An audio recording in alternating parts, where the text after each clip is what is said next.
Hi friends, welcome to our channel. எல்லோரும் எப்படி இருக்கீங்க? நாங்கள் ரொம்ப நல்லாயிருக்கோம். நம்ம சேனலை இப்போ தான் புதுசாக பார்க்குறீங்க அப்படின்னா கண்டிப்பாக சப்ஸ்கிரைப் பண்ணுங்கள். பக்கத்தில் இருக்க பெல் பட்டனை மறக்காமல் கிளிக் பண்ணுங்கள். நம்ம இன்னும் வீடியோவில் சூப்பரான ரெசிபி தான் பார்க்க போகிறோம். ரொம்ப ஈஸியாக எப்படி குயிக்காக பண்ணுறதுன்ற ரெசிபி தான் பார்க்க போகிறோம். வாங்க வீடியோக்குள்ளே போகலாம். நம்ம இன்றைக்கி பிரியாணி ஸ்டைலில் தக்காளி சாதம் செய்ய போகிறோம். அதுக்கு நம்ம பவுடராக எதுவும் போடாமல் எல்லாத்தையுமே அரைச்சி போட போகிறோம். அதுக்கு என்னென்ன அரைக்கலான்னு பார்க்கலாம். முதல்ல ஒரு துண்டு பட்டை, 2 கிராம்பு போட்டுக்கலாம், 2 ஏலக்காய் போட்டுக்கலாம், கொஞ்சோண்டு வெங்காயம், கொஞ்சம் இஞ்சி பூண்டும் வெட்டி வச்சுருக்கேன், அதையும் போட்டுக்கலாம்.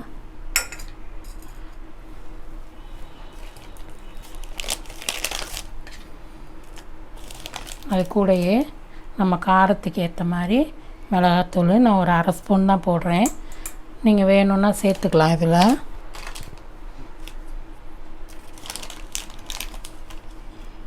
மல்லித்தூள் கொஞ்சம் நல்லா சேர்த்துக்கலாம். ஒரு 3/4 ஸ்பூன் அளவுக்கு போட்டுக்கோங்க.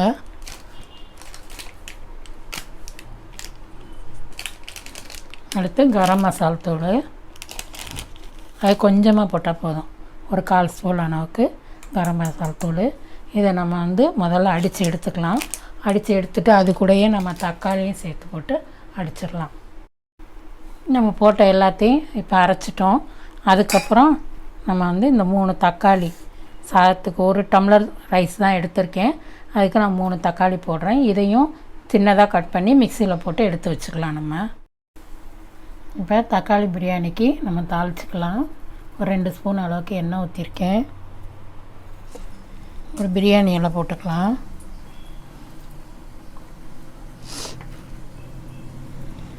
கொஞ்சோண்டு சோம்பு போட்டுக்கிறேன்.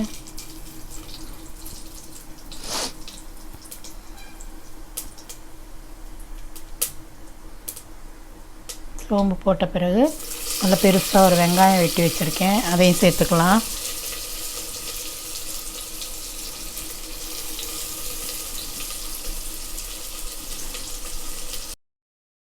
வெங்காயம் வதங்கிடுச்சு. இப்போ நம்ம அரைச்சி வச்ச மசாலாவை ஊற்றிக்கலாம்.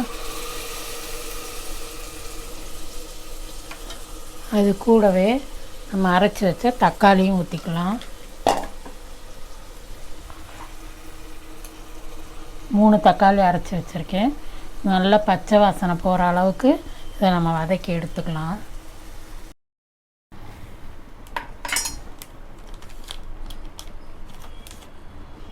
இப்போ ஒரு 1/2 ஸ்பூன் ரெடிமேடு பிரியாணி மிக்ஸ் சேர்த்துக்கலாம்.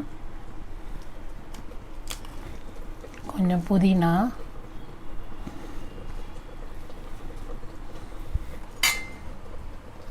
கொஞ்சம் கொத்தமல்லி தழை,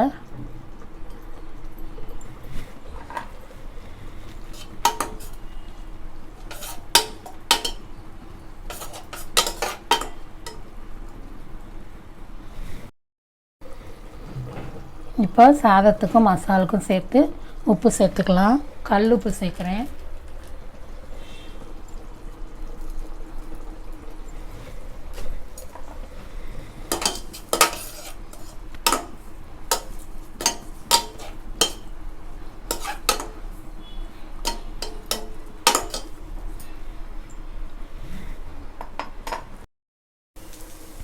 மசாலா நல்லா வெந்துருச்சு.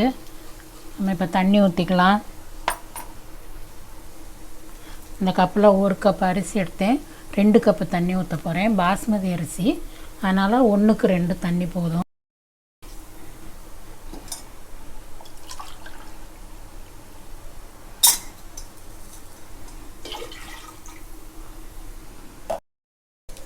தண்ணி கொதிச்சிருச்சு, அரிசி போட்டுக்கலாம்.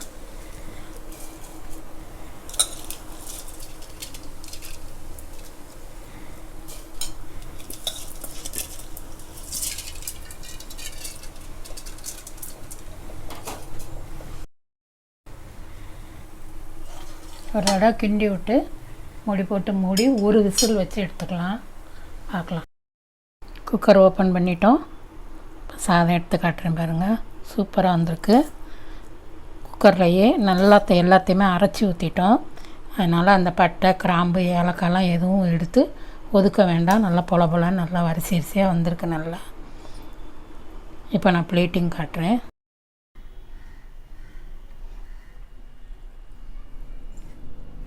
தக்காளி சாதம் குக்கரில் செஞ்சது, எல்லாமே அரைச்சி விட்டு செஞ்சது. நல்லா பொல பொலன்னு நல்லா வந்திருக்குது.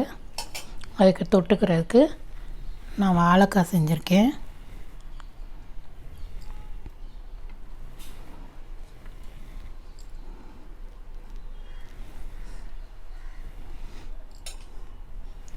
ரெண்டு பீஸ் வெள்ளரிக்காய் வச்சுக்கலாம். தயிர் பச்சடி வேணாலும் வச்சு சாப்பிட்லாம். இதில் இந்த வீடியோ இதோட முடியுது. பிடிச்சிருந்துச்சுன்னா லைக் பண்ணுங்கள், ஷேர் பண்ணுங்கள், கமெண்ட் பண்ணுங்கள், சப்ஸ்கிரைப் பண்ணுங்கள்.